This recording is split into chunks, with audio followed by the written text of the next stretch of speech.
தெளிவுறவே அறிந்திடுதல் தெளிவுதர மொழிந்திடுதல் சிந்திப்பார்க்கே களிவளர உள்ளத்தில் ஆனந்தக் கனவு பல காட்டல் கண்ணீர் துளிவர உள்ளுருக்குதல் இங்கிவையெல்லாம் நீயருளும் தொழில்களன்றோ ஒளிவளரும் தமிழ்வாணி அடியநேர்க்கு இவை அனைத்தும் உதவுவாயே.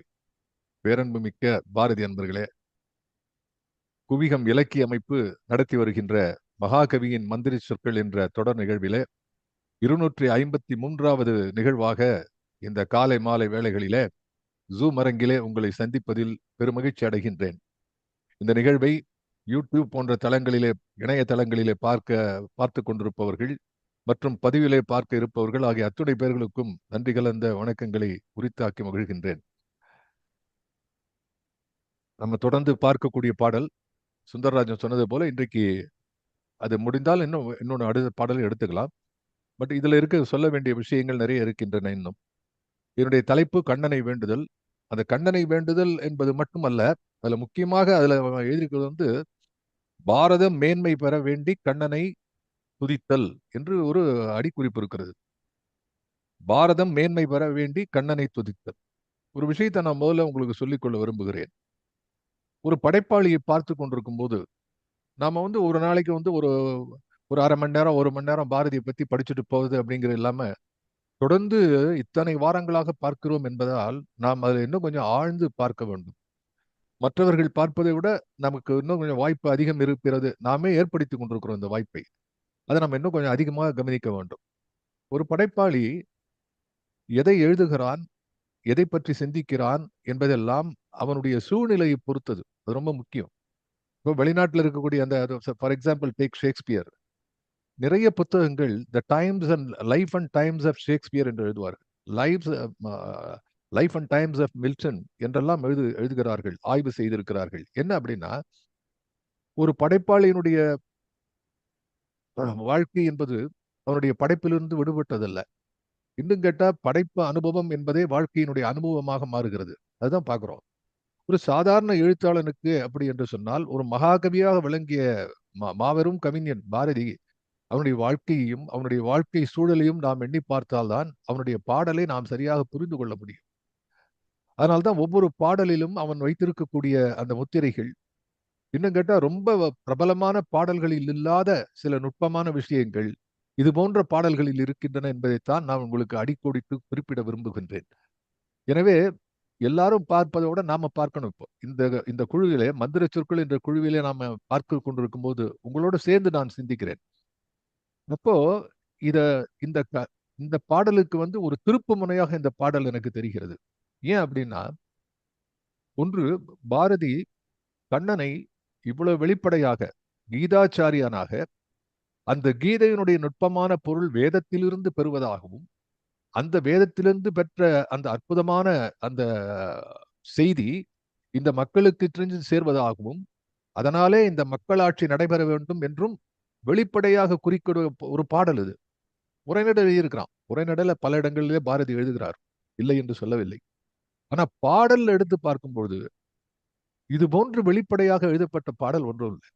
மற்ற பாடல்லாம் இருக்கிறான்.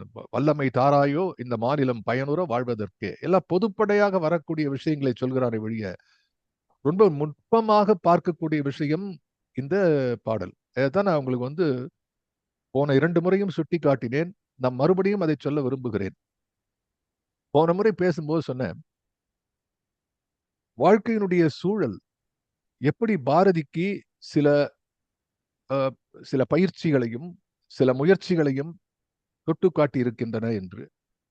போன முறை சொன்னேன், எப்படி எந்த விதமான வடநாட்டு கவிஞர்களுடைய தாக்கத்திலே பாரதி சில செய்திகளை உள்வாங்கிக் கொண்டிருக்கிறான். அது பார்க்கும்பொழுது இந்த இந்த கண்ணனை முதன்மைப்படுத்தி பேசிய பல இலக்கியவாதிகளிலே நான் சொன்னேன், மைதிலி சரண் குப்தா போன்றவர்கள், அது மாதிரி உபாத்தியாயா, அயோத்தியதாஸ் உபாத்தியாயா போன்றவர்கள், இவர்களை எல்லாம் பாரதி படித்திருக்கிறார். இதுல என்ன ஆச்சரியம்னா, இந்த இருக்கக்கூடிய ஒரு ஒரு சாதாரண ஒரு வாழ்க்கையிலே 39 வயது வாழ்ந்த ஒருவன் இத்தனை விஷயங்களை படித்திருக்கிறான். இன்னும் கேட்டா ஒரு படைப்பாளி நல்ல படைப்பாளியாக இருக்க வேண்டும் என்று சொன்னால், சமுதாயத்துக்கு பயன்படக்கூடிய படைப்பாளியாக இருக்க வேண்டும் என்று சொன்னால் அவன் நிறைய படிக்க வேண்டும். அதை நீங்க ஒரு செய்தியாக பாரதி வாழ்க்கையிலிருந்து எடுத்துக்கொள்ள வேண்டும். இப்போ இருக்கிற படைப்பாளிகள் பல பேர் பிறகு படிக்கிறதே இல்லை. நான் கதை எழுதுறது, நாடகம், ஏதோ எத்தனையோ எழுத்து பணிகளை ஈடுபடுகிறார்கள். கேட்டா சார் நானே எழுதிட்டு எனக்கு படிக்கிறதுக்கு நேரம் இல்லை, என்னுடைய படைப்பை நான் படைத்துக் கொண்டிருக்கிறேன், சுயமாக படைக்கிறேன் என்ற அளவிலே பல பேர் பேசிக் கொண்டிருக்கிறார்கள். ஆனால் இந்த சமுதாயத்துக்கு நல்லது செய்ய வேண்டும் என்று எழுதக்கூடிய பாரதி தன்னுடைய பாடல்கள் வெற்றி பெற வேண்டும் என்று நினைக்கவில்லை. இந்த பாடல் மூலமாக இந்த சமுதாயம் வெற்றி பெற வேண்டும் என்று நினைத்தான். தனது பாடல்கள் மூலமாக இந்த நாடு, இந்த நாட்டு மக்கள் வெற்றி பெற வேண்டும் என்று நினைத்தான். எனவேதான் அவன் திரும்ப திரும்ப சுற்றுச்சூழலை பார்த்து கொண்டே இருக்கிறான். யாரெல்லாம் எதை சொல்லி இந்த நாட்டுக்கு நல்லது செய்திருக்கிறார்கள் என்று வங்காளம், ஹிந்தி, குஜராத்தி, தெலுங்கு என்று இந்த இந்த எனக்கு தெரிந்த அளவிலே இந்த மொழிகளிலே இருக்கக்கூடிய எழுத்துக்களை எல்லாம் பாரதி படித்திருக்கிறான். அது தவிர அப்கோர்ஸ் பிரெஞ்சு, சமஸ்கிருதம் இது எல்லாத்தையும் படித்திருக்கிறார். இந்த மொழி தெரிந்தது என்பது பேசுவதற்காக அல்ல, படிப்பதற்காக. அப்படி பார்க்கும்பொழுது பாரதி பல விஷயங்களை தெரிந்து கொண்ட போது இந்த கண்ணன் என்ற அனுபவத்தை பெறுகிறான். அதை இந்த கண்ணனை வேண்டுதல் பாட்டு பாடும்போது somewhere he must be around 1915 1916 1914 15 16 17 இந்த 4 வருடங்களிலே எப்பொழுது வேண்டுமானாலும் இந்த கண்ணனுடைய அனுபவத்தை அவன் மறுபடியும் கவிதையாக பிரசவித்திருக்க முடியும். அது செய்திருக்கிறான். ஏன்னா 1917 கண்ணனுடைய அந்த பாடல்களை பற்றி நிறைய எழுதும்போது, அப்போ இதுல முக்கியமான விஷயம் ஒன்று, இந்த கண்ணனை எப்படி ஏற்றுக்கொண்டான் என்பதுல. அதுல போன முறை நான் சொன்னது இந்த தவிர மற்ற இன்னொரு 2 விஷயம் சொல்ல வேண்டியது என்னன்னா, இதை பற்றி ஆராய்ச்சி செய்திருக்கிறார், பல பேர் ஆராய்ச்சி செய்திருக்கிறார்கள். அதுல முக்கியமான விஷயம் பாரதி புதுச்சேரியில இருக்கும்போது அரவிந்தருடைய தாக்கம், மகான் அரவிந்தரோடு இருந்த தாக்கமும் பாரதிக்கு இந்த கண்ணன் பாடலில் இருக்குது. கண்ணனை கீதாச்சாரியனாக மட்டுமல்லாமல் இந்த நாட்டினுடைய, அதாவது இந்த தேசிய உணர்ச்சி ஒளி பெற்று சுதந்திர வேட்கைக்கு ஒரு ஒரு உந்துதலாக இருக்க வேண்டும், ஊக்கமாக இருக்க வேண்டும் என்பதற்கான அடிப்படையை அவன் கண்ணனுடைய உபதேசத்திலிருந்து பெறுகிறான் என்பதற்கு எத்தனையோ காரணங்கள் இருந்தாலும் அரவிந்தர் என்பது ஒரு முக்கியமான காரணம். அதுல என்ன, அதுக்கு நான் உங்களுக்கு சொல்றேன். இன்னொரு ஆன்மீகமும் அரசியலும் எப்படி ஒன்று சேர்ந்தது, இதுவும் ஒரு முக்கியமான விஷயம். இது ஆரம்பத்துல இங்க என்ன கேட்டா, இந்த இந்த நாட்டினுடைய மிகப்பெரிய அடையாளம், குறியீடாக இருப்பது கிருஷ்ணர், கீதை. இந்த கீதை தான் முதலாக இந்த ஆன்மீகத்தையும் அரசியலையும் ஒன்று சேர்க்கக்கூடியதாக இருக்கிறது. கீதையை போர்க்களத்திலே அர்ஜுனனுக்கு, பார்த்தனுக்கு உபதேசிக்கக்கூடிய கீதாச்சாரியன் ஒரே நேரத்திலே அவன் ஆன்மீகத்தையும் பற்றி பேசுகிறான், புற வாழ்க்கையில் இருக்கக்கூடிய இந்த லௌகீக வாழ்க்கையும் பேசுகிறான். எப்படி பற்றற்று இருக்க வேண்டும் என்று பேசுகிறான், ஆனால் எப்படி இந்த போரை வெற்றி கொள்ள வேண்டும் என்றும் பேசுகிறான். இந்த இரு முனை துருவங்களில் இருந்து அதை ஒன்றாக்கி, அதனால்தான் ஸ்ரேயஸ் அண்ட் பிரேயஸ் என்று சின்மயானந்தா சொன்னதாக நான் கீதையை பற்றி ஏற்கனவே குறிப்பிட்டிருக்கிறேன். இந்த 2 முனைகளிலே ஆரம்பித்த விஷயம் தான் இது. இந்த 2 முனைகள் தான் பாரதி பற்றி கொண்டது. ஒரு காலத்துல நம்ம தமிழகத்திலே அல்லது இதுக்கு முன்னாலே இருந்த நிலையை பார்க்கும்போது, அரசர்கள் ஆண்ட நிலையை பார்க்கும்போது, ஒரு போர்க்களத்துக்கு போவது என்று சொன்னாலே, இந்த போர்க்களம் போவதற்கு முன்னாலே அவன் கொற்றவையை தொழுவான், வீர தெய்வங்களை எல்லாம் தொழுவான். ஆக இறை உணர்ச்சி என்பது இந்த நாட்டிலே இருந்திருக்கிறது, இறை வழிபாடு இருந்திருக்கிறது. ஆனால் இந்த தேசத்தையே இறைவனாக, திருவுடை மன்னரைக்கானின் திருமாலை கண்டேனே என்ற சொற்றொடர் எல்லாம் ஒன்று இருக்கிறது. ஆனால் அது மன்னரை, ஒரு குறிப்பிட்ட மன்னரை தெய்வமாக கருதினான் என்று சொல்லக்கூடிய அளவில் இருக்கிறதே ஒழிய, இந்த தேசத்தையே ஒரு தெய்வமாக கருதினான் என்பது அந்த காலத்தில் இல்லை, அது புதிதாக வருகிறது. இந்த வார்த்தையை முதலாக மகான் அரவிந்தர் பயன்படுத்துகிறார். இதை பாரதி ஆய்விலே பேசு மணி அவர்கள் மிகச் சிறப்பாக குறிப்பிட்டிருக்கிறார். அவர் எழுதுகிறார், தேசியம் என்பது வெறும் அரசியல் செயல் திட்டம் அன்று, அது கடவுளிடமிருந்து வந்த ஒரு சமயம் என்று அரவிந்தர் ஒரு வரைவிலக்கணம் வகுக்கிறார். This is the exact point of understanding for Bharathi. Bharathi தனக்குத்தானே இதை முக்கியமாக கருதி பல செயல்களை செய்தாலும் இப்ப என்ன நினைக்கிறான், இந்த இணைப்பு இருக்கிறதே, ஆன்மீகம் அரசியல் இரண்டையும் இணைக்க வேண்டிய ஒரு அவசியம் இந்த நாட்டிலே இருக்கிறது என்பதை சொல்கிறான். அது சொல்றான், இந்த சுதேசியம் பற்றி பாரதி சுதேசியம் என்று சொல்லும்போது அவன் இந்த நாட்டிலே இருக்கக்கூடிய அனைத்து மக்களையும் இணைத்து பேசக்கூடிய நேஷனலிசம் இன்றைக்கு நம்ம நேஷனலிசம் என்று சொல்வதை, தேசியம் என்று சொல்வதை பாரதி சுதேசியம் என்று எழுதுகிறான். அதை நாம் புரிந்து கொள்ள வேண்டும். அவர் எழுதுகிறான், அநீதிகளை நாசம் செய்யும் வெளியீடாக நமக்கிடையே கடவுள் 10வது அவதாரம் செய்திருக்கிறார். பாரதி மொத்தம் 10 அவதாரம். பாரதி சேஸ், அநீதிகளை நாசம் செய்யும் வெளியீடாக நமக்கிடையே கடவுள் 10வது அவதாரம் செய்திருக்கிறார். இப்போது மனித ரூபமாக அவதாரம் செய்யவில்லை. அவருடைய அவதாரத்தின் பெயர் சுதேசியம். அவருடைய ஆயுதம் பாய்காட், அதாவது அந்நிய துணிகள் பகிஷ்கரிப்பு அல்லது அது சம்பந்தமான விலக்கு. அவருடைய மந்திரம் வந்தே மாதரம். சோ இது இவ்வளவு தெளிவா பாரதி உரைநடை எழுதுகிறானே, இதனுடைய ரிஃப்ளெக்ஷன் இந்த கவிதையில் தான் வருகிறது. அது சொல்ல வருகிறேன். அப்போ பாரதி தமிழ்ல எடுத்துக்கணும். இது அரவிந்தர்கிட்டே தான் வந்தது. நிவேதிதா கிட்டே தான் அதைத்தான் பெறுகிறான். நிவேதிதாவை ஆன்மீக குரு என்று சொல்லக்கூடிய அதே நேரத்திலே அவன் அந்த ஆன்மீகத்திலிருந்து இந்த அரசியலுக்கு எப்படி, இந்த சமுதாயத்துக்கு எப்படி இதை நன்மையாக மாற்ற முடியும் என்பதை குறிக்கோளாக கொள்கிறான். இது ரொம்ப முக்கியமான செய்தி. இது நம்ம இந்த கவிதையினுடைய அந்த கற்பனை, கவிதையினுடைய அழகு, இந்த பாட்டு திறம், இதெல்லாம் தாண்டி பாரதியை உள்ளீடாக சென்று பார்க்கும்போது இந்த அனுபவத்தையும் இந்த நுட்பத்தையும் நாம் புரிந்து கொள்ள வேண்டும். Somewhere it was Bharati. அதற்கு பின்னாடி பாரதி போல இதை இணைத்தவன் கிடையாது. இன்றைய தினம் ஒரு ஆன்மீகம் என்பதை தொடக்கூடாத விஷயமாக பேசிக் கொண்டிருக்கிறார்கள் அரசியல்ல. இதையே காந்தி எடுத்தார். பாரதிக்கு பிறகு வந்தக்கூடிய காந்தி அவர்களும் ஆன்மீகத்தை அரசியலில் சேர்த்தார்.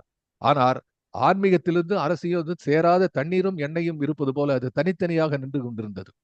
அவர் செய்த ஆன்மீகமும் அரசியலையும் பிரிந்து போய்விட்டது. என்ன காரணம் என்றால், அது எப்படி சொல்கிறீர்கள்? அகச்சான்று தானே. இன்றைக்கு இருக்கக்கூடிய அரசியல் ஆன்மீகம் இல்லவே இல்லையே.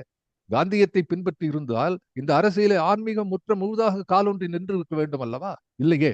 அப்போ பாரதியினுடைய ஆன்மீக அரசியல் என்பது ஒரு ஒரு முழுதான ஒரு பேக்கேஜ். அதை திரும்பவும் மீட்டெடுக்க வேண்டும் என்பதாக தோன்றுகிறது. பாரதியை படிக்கும் பொழுது மீட்டெடுக்க வேண்டிய உண்மையான ஆன்மீக அரசியல் இணைப்பு என்பது பாரதியிலே தென்படுகிறது என்பதை நாம் எண்ணி பார்க்க வேண்டும். இந்த இந்த நிகழ்ச்சியினுடைய பின்னணி கவிதை விளக்கம் தான். கவிதை நயத்தை பேசக்கூடியது, பாரதியை அனுபவிப்பது அதுதான்.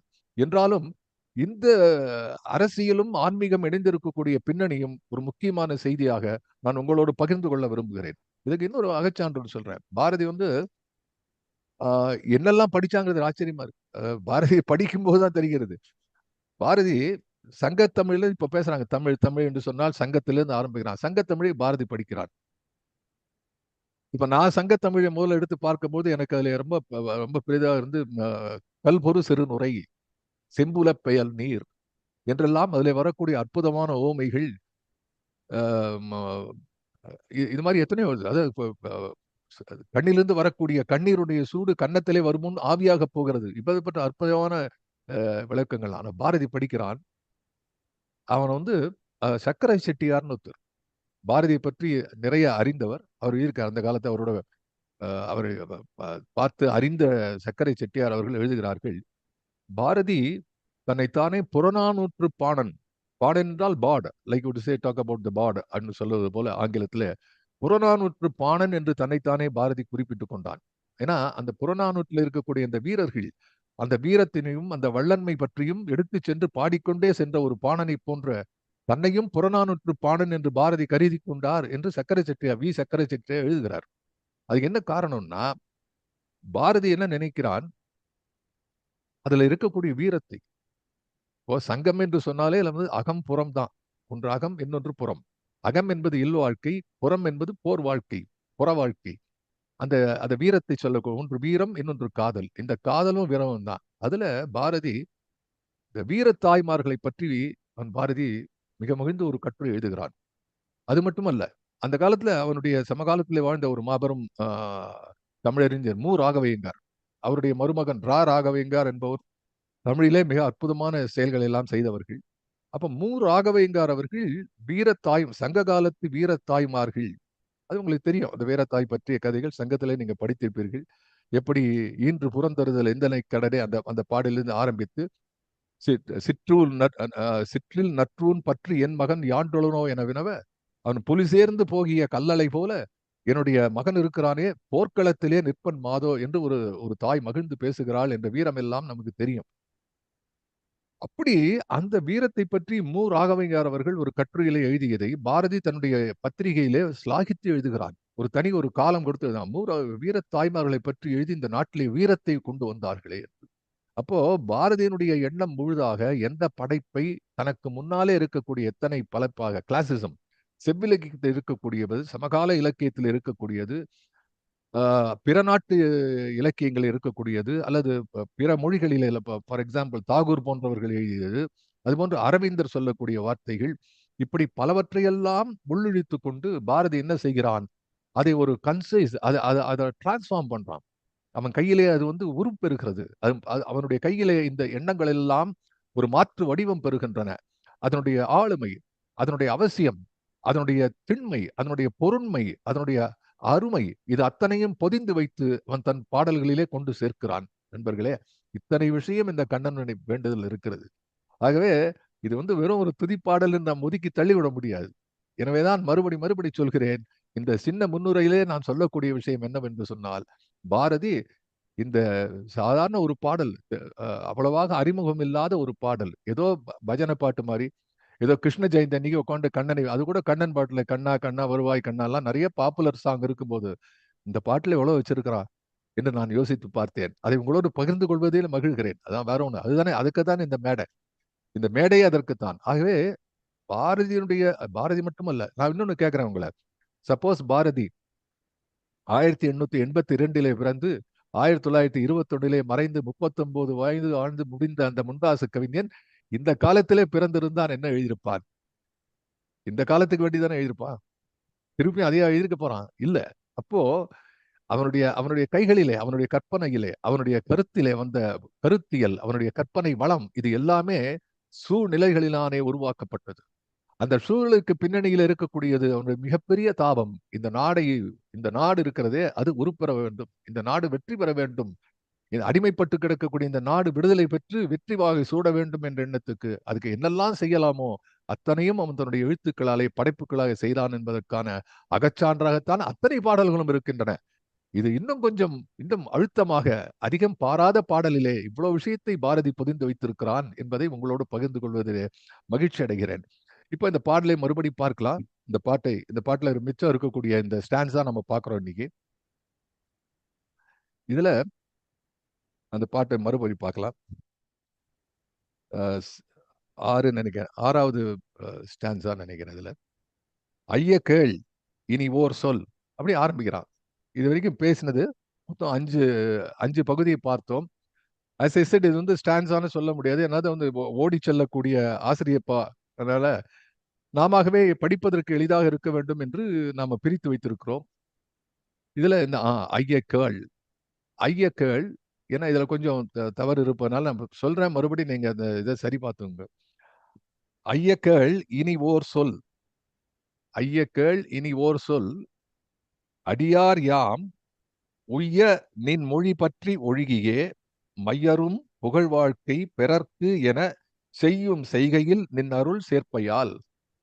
இந்த 4 வழியில முக்கியமான அவன் சொல்லக்கூடிய விஷயம் என்னன்னா, நின் அருள் சேர்ப்பையால், நின் அருளை சேர்க்க வேண்டும். எதுல சேர்க்க வேண்டும்? நீ சொன்ன மொழிகளை நாங்கள் கேட்போம். நான் ஒன்று சொல்றேன், நீ இது வரைக்கும் சொல்லியிருக்கிற, என்ன சொன்ன? 3 செய்திகளை இந்த கீதையிலிருந்து, இந்த கீதை எங்கிருந்து வந்தது என்று பாரதி பேசுகிறான். கீதை வேதத்திலிருந்து வந்தது என்று சொல்கிறான். வேதத்தினுடைய நுட்பமான பொருள்களை கீதை சொல்கிறது என்று சொல்பவன் பாரதி. அதுல என்ன சொல்கிறான் என்று சொன்னால், 3 விஷயங்களை சொல்கிறான்.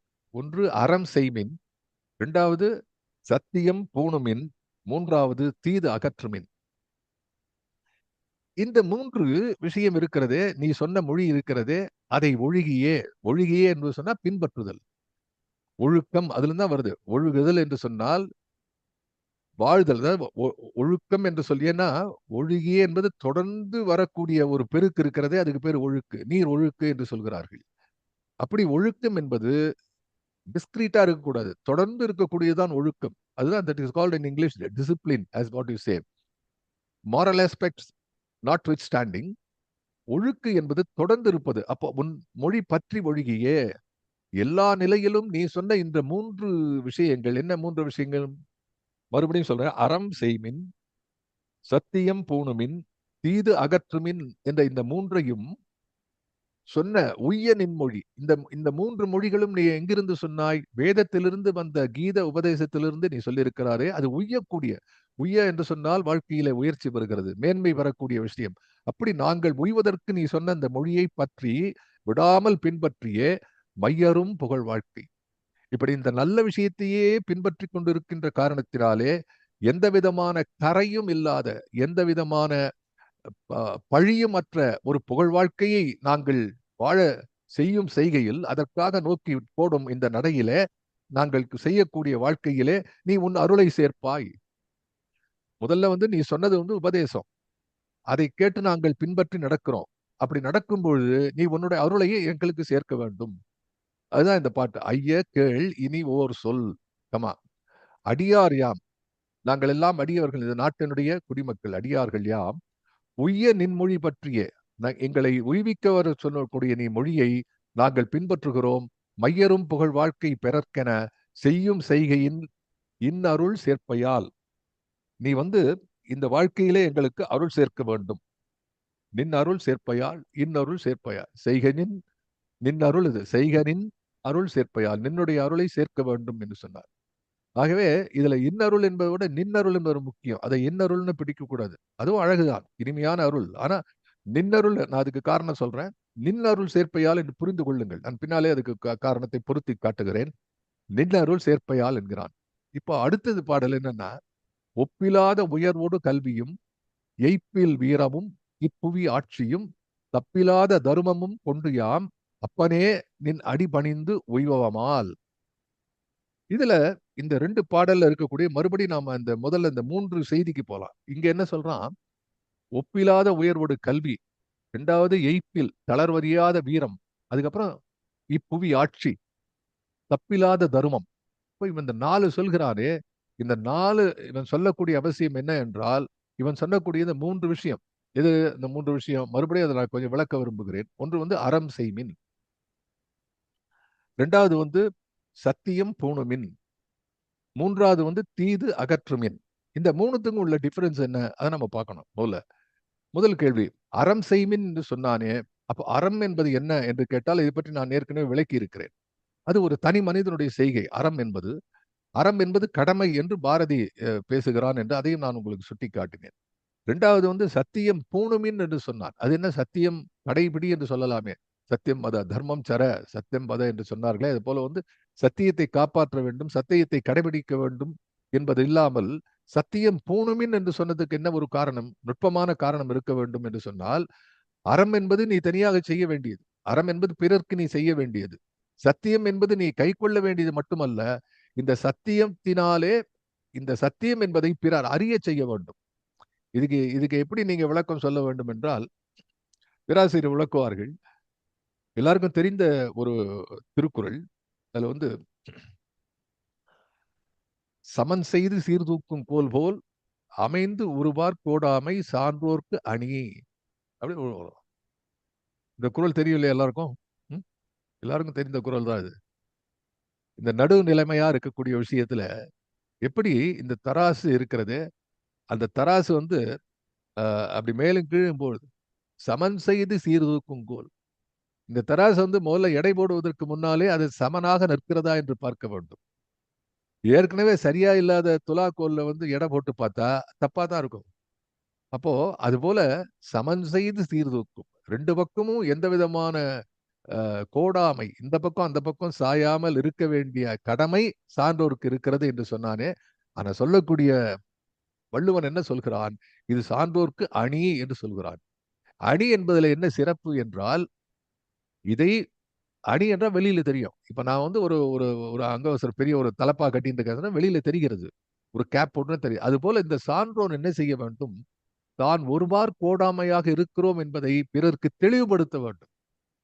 இவன் கோடாது இருக்கிறேன் என்பதை வந்து ஒரு அணியாக, எப்படி அணி இந்த வெளியிலே தெரிகிறதோ, அதை போல இந்த நல்ல அறம் சார்ந்த இந்த விஷயத்தை அவன் கடைபிடிக்க பார்த்த உடனே, ஆஹா, இது நல்ல இப்படிப்பட்ட ஒரு அருமையான நீதிநேசர் இருக்கிறாரே, இது நிச்சயமா நமக்கு நீதி கிடைக்கும் என்று எப்படி வந்து இந்த மக்கள் நினைப்பார்களோ, அதை போல இந்த நல்ல விஷயத்துக்கு அது வெளிப்படையாக தெரிய வேண்டும். It is not only you should do something good, but you should be seen to doing good. அப்பதான் இந்த நாட்டுக்கு எல்லாருக்கும் தெரியும். அதாவது பூக்கடைக்கு விளம்பரமான கேட்பாங்க, பூக்கடைக்கும் விளம்பரம் தேவைதான். ஆகவே அவன் எவ்வளவு நுட்பமா வள்ளுவர் எழுதுகிறார் பாருங்க. சான்றோர்க்கு அணி என்று பேசுகிறார். அதே போல இவன் பாரதி சொல்கிறான், சத்தியம் பூணுமின். நீங்கள் ஏதாவது ஒன்றை பூண்டால், ஃபார் எக்ஸாம்பிள் ஆடை பூணுகிறார்கள், அணிகலன் பூணுகிறார்கள் என்று வரும்போது சத்தியத்தை நீ ஒரு அணிகலனாக பூண வேண்டும். பார்த்தா சார், அவர் சத்தியம் தவிர அவரை பேச மாட்டார் சார். அவர் சொன்னது சத்தியம்தான். நான் உண்மை உண்மை தவிர பேச மாட்டேன். அவர்கிட்ட அது வாங்கவே வேண்டாம். அந்த வாக்குறுதி வாங்கவே வேண்டாம். He is a man incarnate, truth incarnate. காந்தியை பத்தி சொல்லுகிறார்களே, அது போல சத்தியமேவ ஜெயத்தே என்று சொல்கிறார்களே, அப்படி வெளியில போர்டு எழுதி வச்சா போறோம், சத்தியமேவ ஜெயதே. இவன் பார்த்த உடனே தெரியணும். அப்படின்னா எந்த அளவுக்கு இந்த சத்தியம் உள்ளே ஊறினால் அது ஒரு அணியாக, அது ஒரு வெளிப்படையான அலங்காரமாக, வெளியிலே எல்லோரும் பார்த்து உடனே புரிந்து கொள்ளக்கூடிய விஷயமாக மாறும். அப்படி சொல்றான் அது. எனவேதான் சத்தியம் பூணுமின் என்று சொல்கிறான். மூன்றாவதாக என்ன சொன்னான்? தீது அகற்றுமின் என்று சொன்னான். இப்ப முதல்ல ரெண்டு பாசிட்டிவ் ஆஸ்பெக்ட். ஒன்று அறம் செய்ய வேண்டும், இன்னொன்று சத்தியத்தை பூண வேண்டும். பூணுதல் என்பது மட்டுமல்ல, அது ஒழுக வேண்டும், அதாவது பின்பற்ற வேண்டும் என்பதன் பொருளும் அதில் அமைந்திருக்கிறது. இதுல மூன்றாவதாக சொல்கிறான் தீது அகற்றுமின். இது திஸ் இஸ் மற்றதெல்லாம் நேர்வினைனா, இது எதிர்வினை. தீமைகள் இருந்தால் அதை அகற்ற வேண்டும். இந்த ரெண்டு தான் சார் வாழ்க்கையில. இந்த ரெண்டு விஷயத்தை தான் கீதை பேசுகிறது, வேதத்திலிருந்து எடுத்து. அப்போ இவன் அறம் சார்ந்து அறம் சார்ந்து நிற்க வேண்டியது உண்டு, சத்தியம், இது ரெண்டும் இருக்கு. ஆனா இந்த கீதையினுடைய முக்கியமான உபதேசம், அர்ஜுனனுக்கு இந்த சந்தேகம் வந்தது. அந்த அர்ஜுனனுக்கு வந்த சந்தேகம் இரண்டாவதுல இருந்து அர்ஜுனனை தெளிவித்தல் என்பது முக்கியமான செய்தி. என்ன அப்படின்னா, தீமையை அகற்றுவதற்கு அவன் தயங்கினான். போர்க்களம் போவோமா வேண்டாமா, இத்தனை பேர் உறவு எல்லாம் எதிரில் இருக்கிறார்களே, இவர்களை கொல்வதா வேண்டாமா என்று நினைக்கிறானே, அது தீது அகற்றுமின். அப்போ இந்த தீமையை அகற்றுவதிலும் நீ முன்னின்று செய்ய வேண்டும். இந்த மூணு தான் முக்கியம். அப்போ இந்த முதல் இரண்டு உன்னுடைய அக வாழ்க்கையை குறிப்பதாக இருந்தாலும், இந்த மூன்றாவதாக இருக்கிறதே தீது அகற்றும் என்பது, அது directly it is reflected to the society where anything that goes wrong you have to oppose. நடுநிலைமை என்பது சரியா வராது. நடுநிலைமை கிடையாது. தீமையை கண்ட நேரத்திலே அதெல்லாம் பாரதி பல இடங்கள்ல பேசுகிறார்.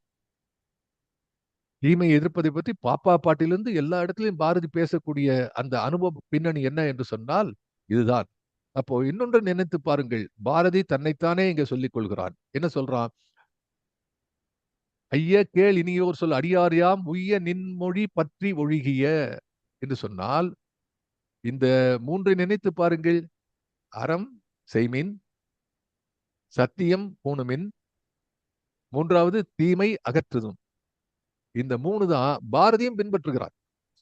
சோ இதுல முக்கியமான செய்தி என்ன அப்படின்னா, பாரதி இந்த இந்த மூன்றையும் பாரதியே தான் பற்றி ஒழுகுகிறேன், இந்த செய்கையின் இன்னருள் சேர்ப்பையால் நான் செய்யக்கூடிய இந்த அருளுக்கு, இந்த செய்கைக்கு நீ அருள் சேர்க்க வேண்டும் என்று வேண்டுகிறான்.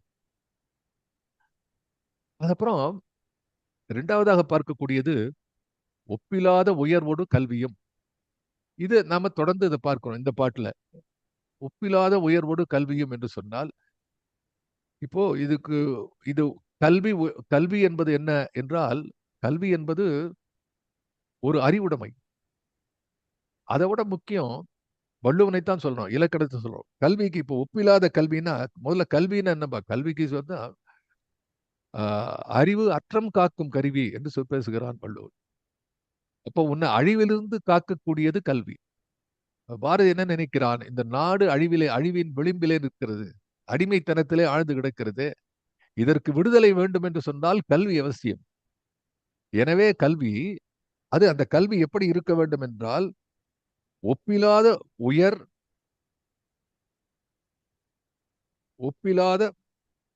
உயர்வோடு கல்வியும்.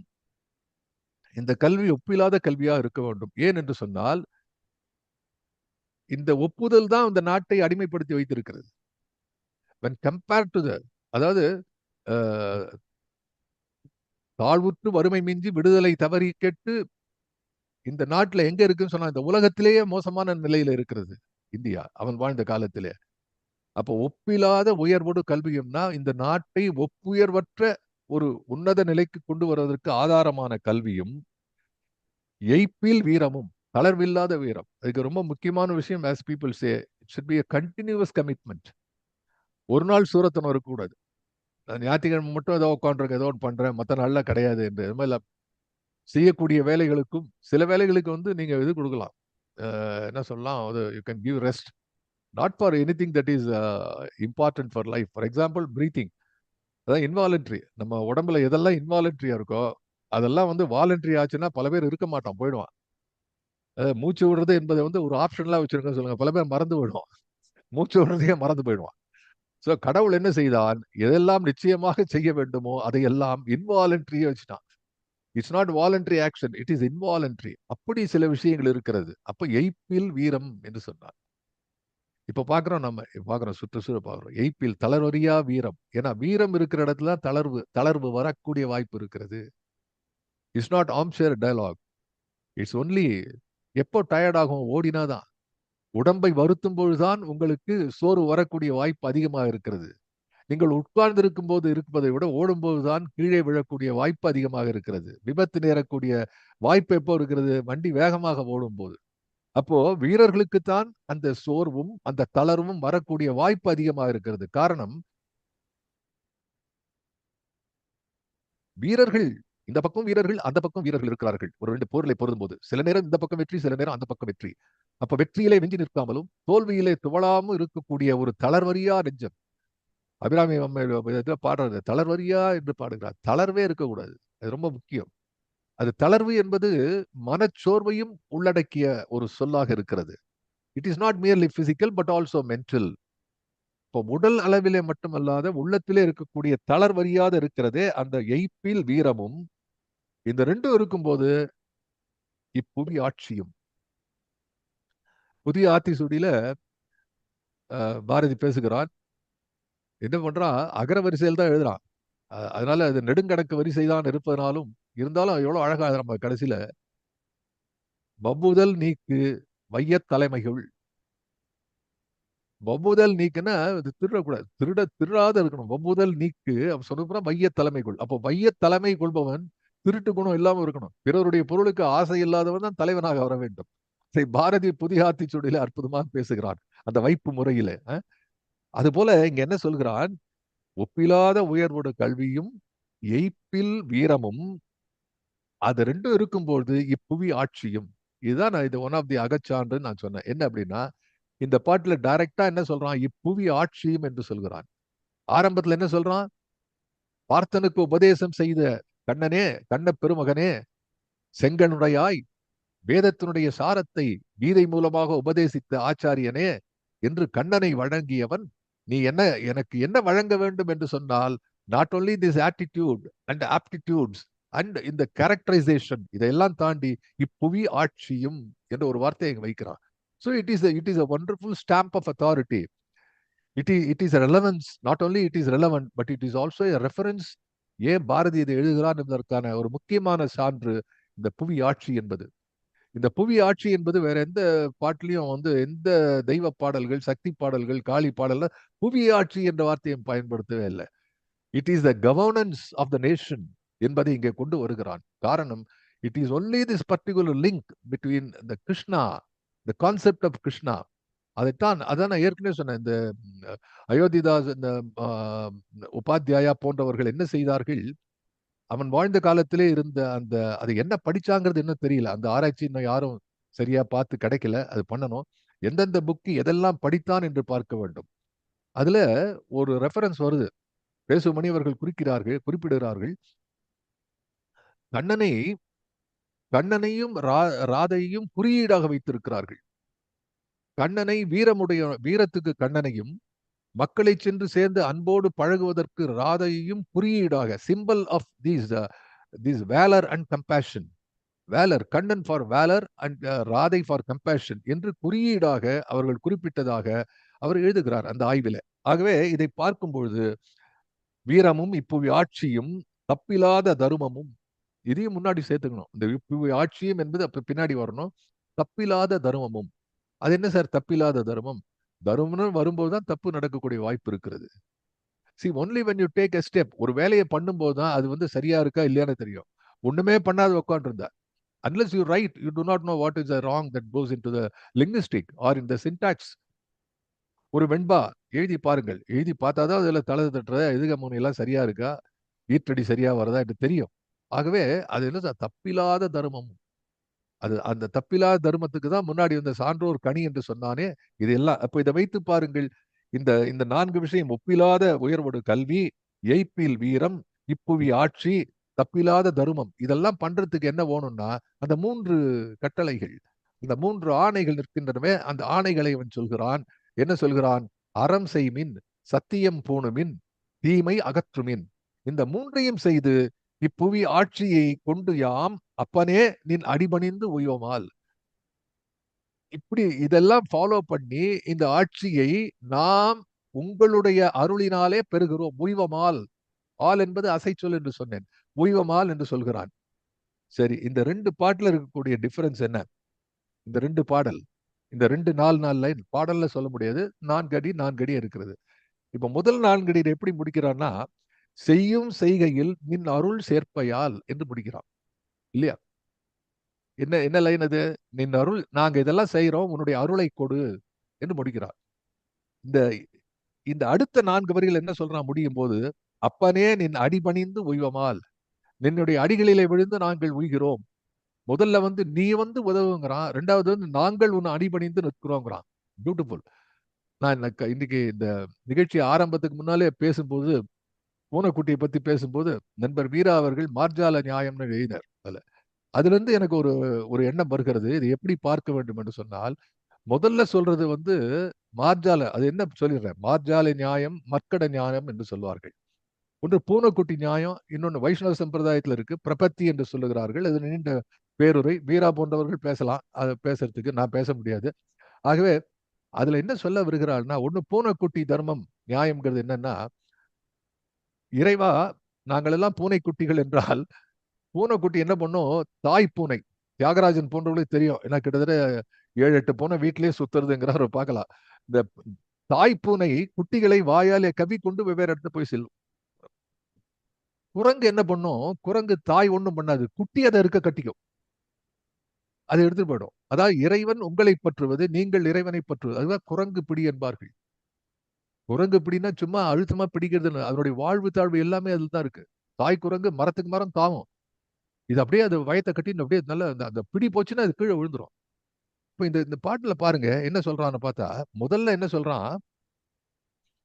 இந்த செய்யும் செய்கையில் நின் அருள் சேர்ப்பையால், நாங்கெல்லாம் பூனைக்குட்டி மாதிரி, நீ வந்து உன்னுடைய வாயால அருள் சேர்த்து வாயால என்ன கவி எடுத்துக்கொண்டு போ என்று மார்ஜால சொல்கிறார். 2வது பாடல்ல வரும்போது என்ன சொல்றான்? தப்பில்லாத தருமமும் கொண்டு யாம் அப்பனே நின் அடிபணிந்து உய்யோமால். உன்னுடைய அடிபணிந்து நாங்கள் உய்ய போகிறோம். உனக்கு ஒரு வேலை இல்லை, நாங்க வந்து உன்னை பிடிச்சுக்கிறோம். உன்னுடைய உன்னுடைய கால கைய, உன்னுடைய உடம்ப, உன்னுடைய இதை நாங்க பிடிச்சுன்னு உள்ள போறோம் என்று சொல்லக்கூடியது. நான் நினைக்கிறேன் இப்ப நம்ம முதல்ல இந்த நிகழ்ச்சி ஆரம்பத்திலே நாம் பாடல்களை பாடிக்கொண்டிருப்போம். ரொம்ப அரட்டை அடிக்க வேணாம்னு சொன்னேன். இன்னைக்கு அரட்டையிலயும் ஒரு நல்லது நடந்திருக்கு.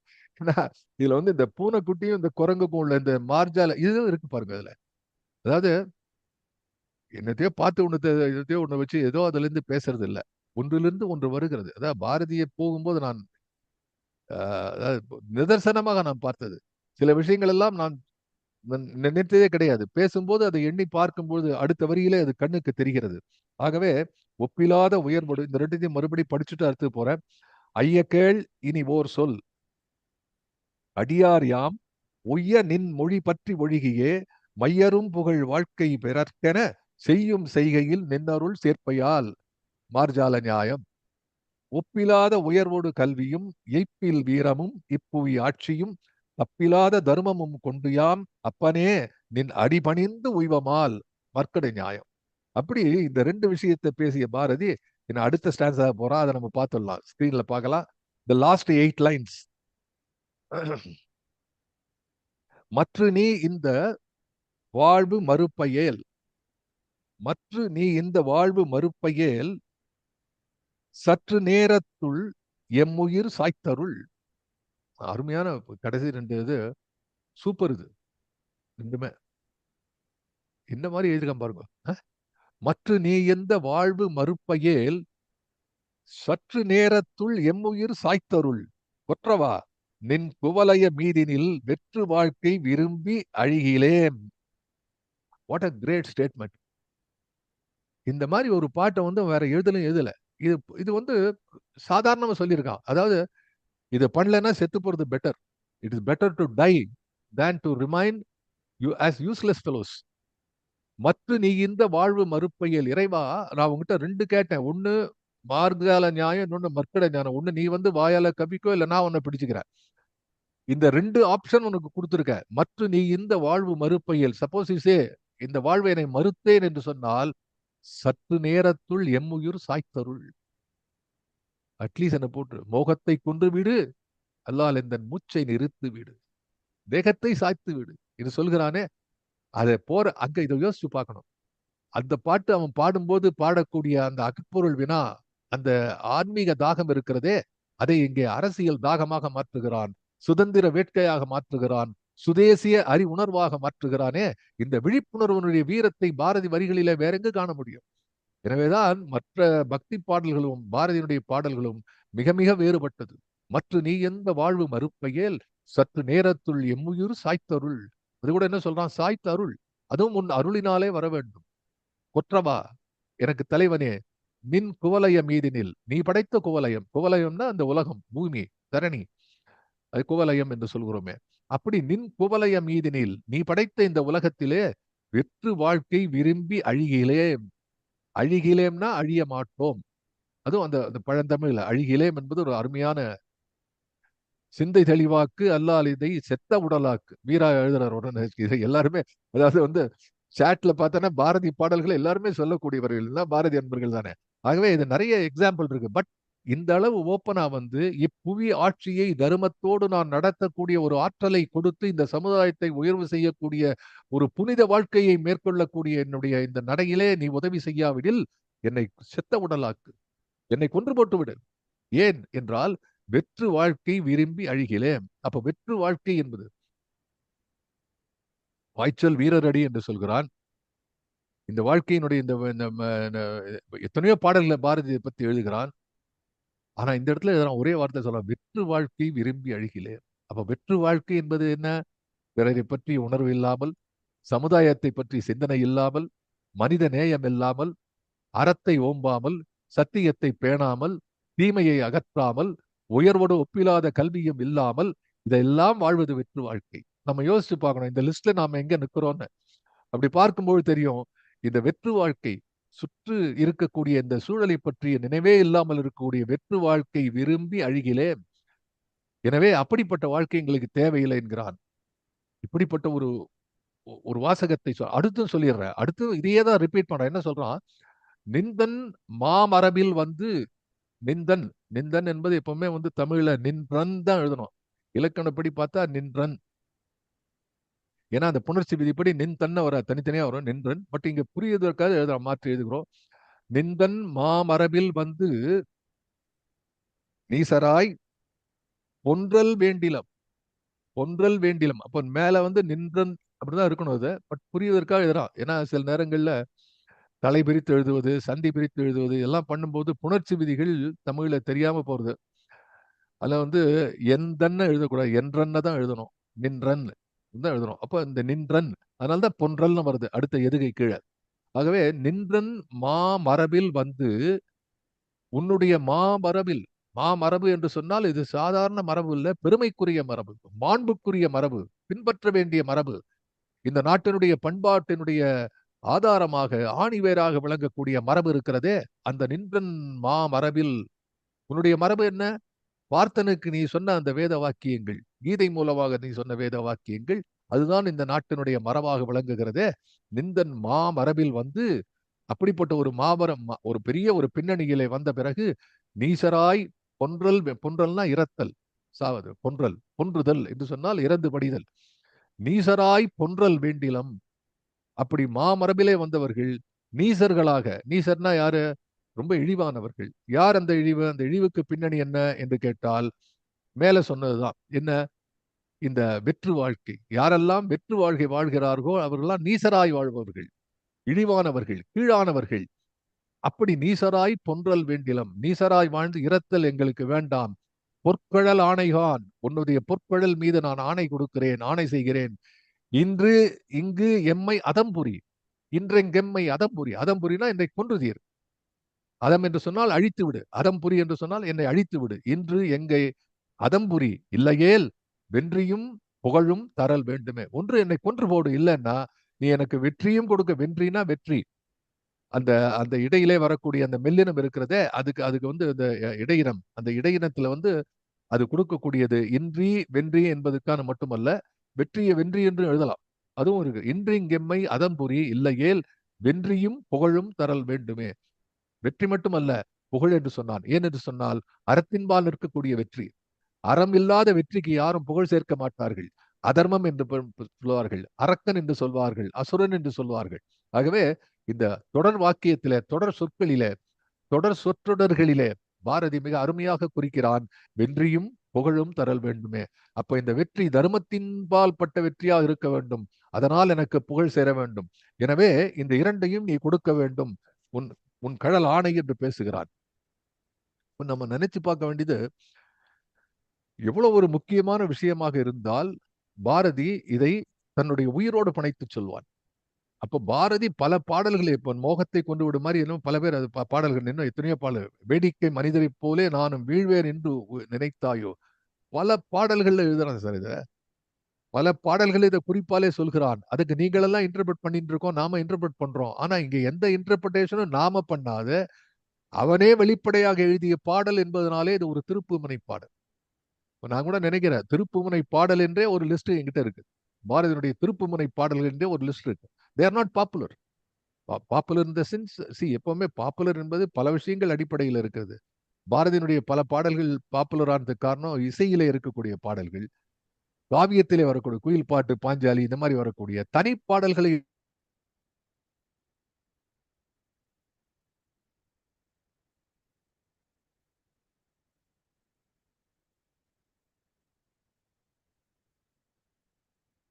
பார்த்து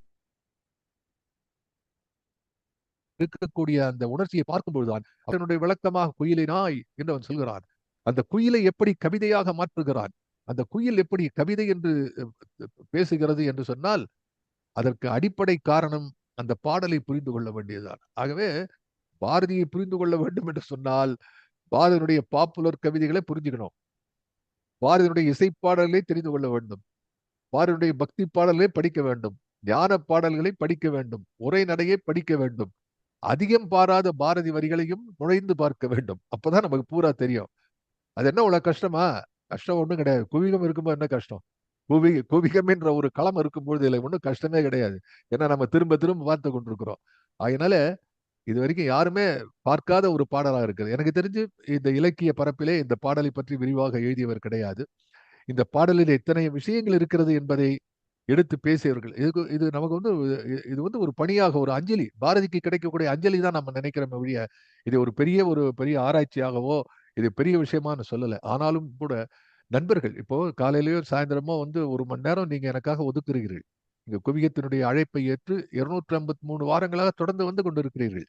நான் உங்களுக்கு சொல்றேன், இட் இஸ் நாட் வேஸ்டட். இதெல்லாம் உங்களுடைய பயனுள்ள பொழுதுகளாக நீங்கள் எண்ணி பார்க்க வேண்டும்.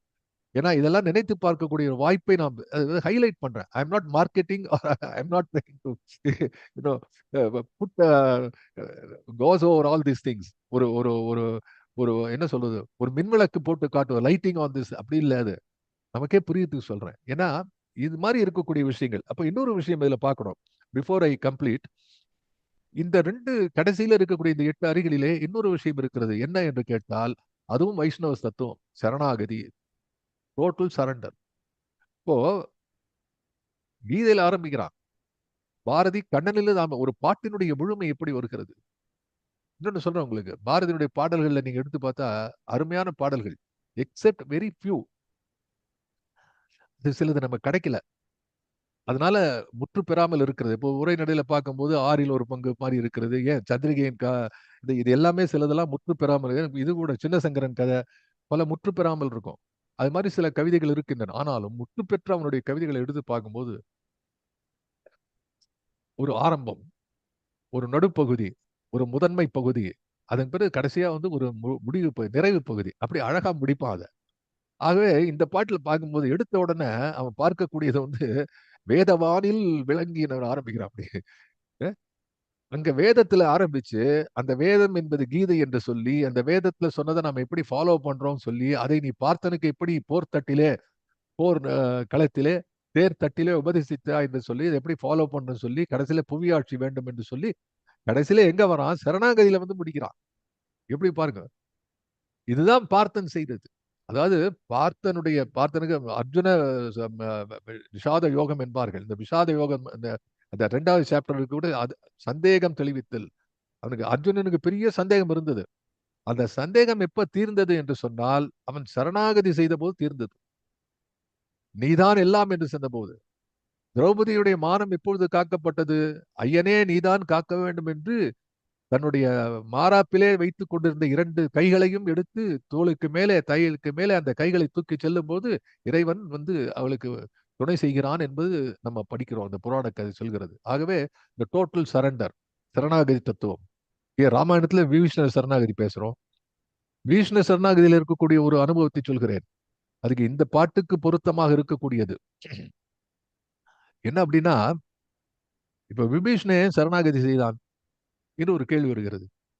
நிறைய, அதாவது ராமாயணத்தை பத்தி நான் நிறைய கேட்டிருக்கேன். பல பேர் பேசி கேட்டிருக்கேன். அது தவிர பட்டிமன்றங்கள், கம்பன் விழாக்கள், இது மாதிரி பல பல விதமான கோணங்களிலே பார்த்திருக்கிறோம். இன்றைக்கு நான் இந்த பாட்டிலிருந்து பார்க்கக்கூடிய ஒரு கேள்வி கேட்கிறேன். வீடனன் எதற்காக சரணாகதி செய்தான்?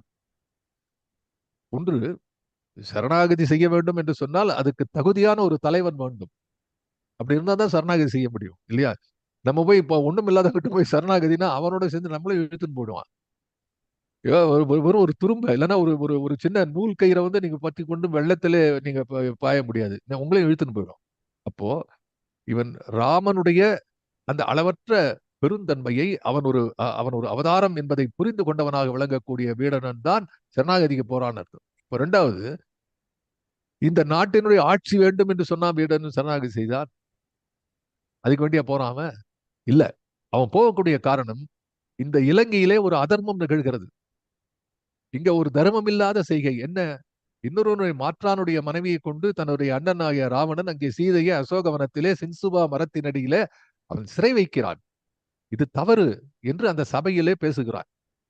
அவன் சபையில பேசும்போது அவனை எல்லாரும் இழிவுபடுத்துகிறார்கள், எல்லாரும் சிரிக்கிறார்கள். ஏன்? இந்திரஜித் அவருக்கு சித்தப்பா, அவனே எழுந்து சொல்ல, நீ ஒன்னும் பேசாத உட்காருங்கிறான்.